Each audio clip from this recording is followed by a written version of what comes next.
This is just another episode of Mind Your Business. I'd rather put more information out there that is in writing versus me just running my mouth because I believe there's more effective when you show paperwork versus running your mouth. What I discovered and the actions that I'm taking is about the 1866 Civil Rights Act. Now, if individuals actually want to do some homework and figure this thing out on your own, you're going to find out that if you're a descendant of slavery, the 1866 Civil Rights Act really applies to you. There's a lot of mechanisms that's within this bill that we could use right now. But the problem is with us as foundational Black Americans, we are really unaware of what this bill is because number one, they did not teach the original first Civil Rights Act in this country. And the very first one was 1866. And I need you to put your thinking cap on. This is why minding your business is the jurisdiction of foundational Black Americans. The 1866 Civil Rights Act, you only had three classes of people in this country at that time after the Civil War. That was foundational Black Americans, whites, and Native Americans. After the Civil War, the 13th and the 14th Amendment got passed, there was still hostility. So they created a specific Civil Rights Act specifically for us. Now you fast forward to 2026, if you're doing your genealogy, you can argue your rights if you can verify them that you are a descendant of slavery. No, you're a descendant of freed slavery. Then you fall underneath the 1866 Civil Rights Act. And I'm really a nuts and bolts kind of person. I don't like to just put word salad out there. But what I'm trying to confirm to you is the simple fact is that we have our own constitutional Civil Rights Act while immigrants in this country have their own. The 1964 Civil Rights Act was not for foundational Black Americans. It was for the immigrants that were going to come behind in 1965. And the way the strategy at that time was established was because Democrats who were in power at that time, they knew that they were never going to maintain control. So to suppress foundational Black Americans, they had to import more slaves to drown out our voice. And we have birthright citizenship in this country. And I'm not going to water you down, but I want you to think about this. The law is almost 150 years old. The Civil Rights Act was meant specifically for foundational Black Americans. But what if we could actually look to strengthen it based on its original intent? The system, like I said one time before, works how it's designed. If there's laws that were written, what was the original intent? And what was the purpose?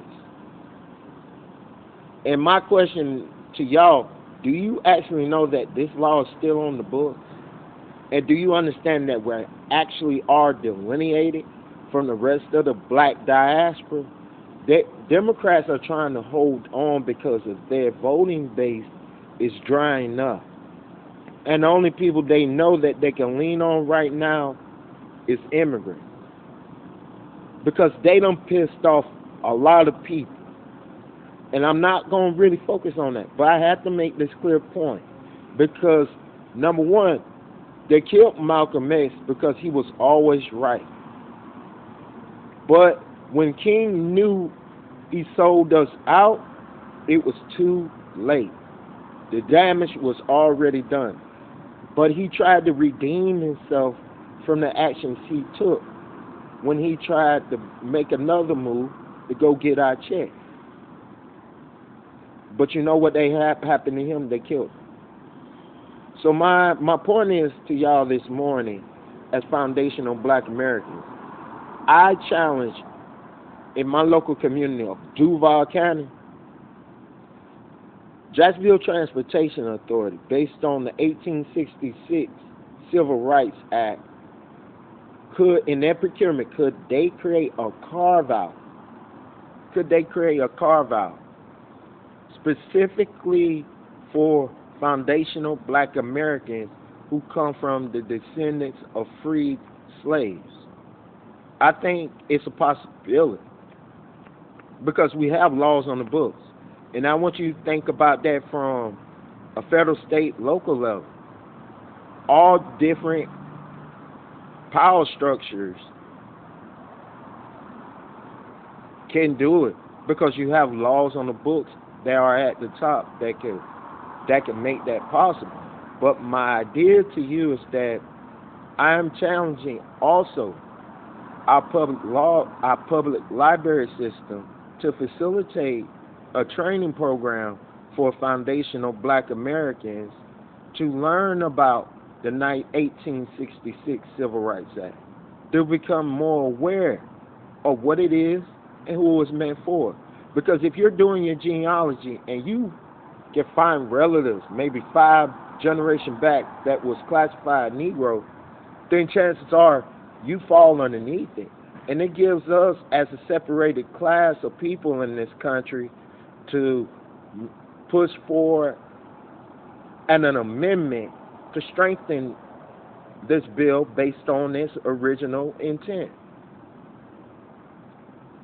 But this is our business, and we need to start minding our business from a legal perspective, because if there's one thing Trump is doing, law and order, if we have laws on the books that are dedicated to a specific class of people, then we need to enforce it and also strengthen it.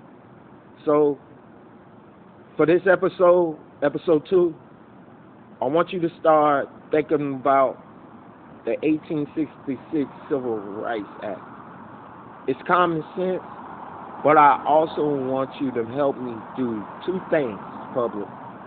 One is to help me facilitate training programs to learn within our community as foundational Black Americans about who it was meant for, and then from there we push to strengthen it, because we have our own civil rights and the immigrants have their own. I want you to think about that. Think about set-aside. Think about the economic opportunities that we have been suppressed because of the constant importing of immigrants into this country to drown out our voice. There was a strategy because they did not want to fulfill their obligation and the inheritance that we have in this country. That's why we was reclassified, and that's why I call it fraud. My bad. Peace, and I'm out.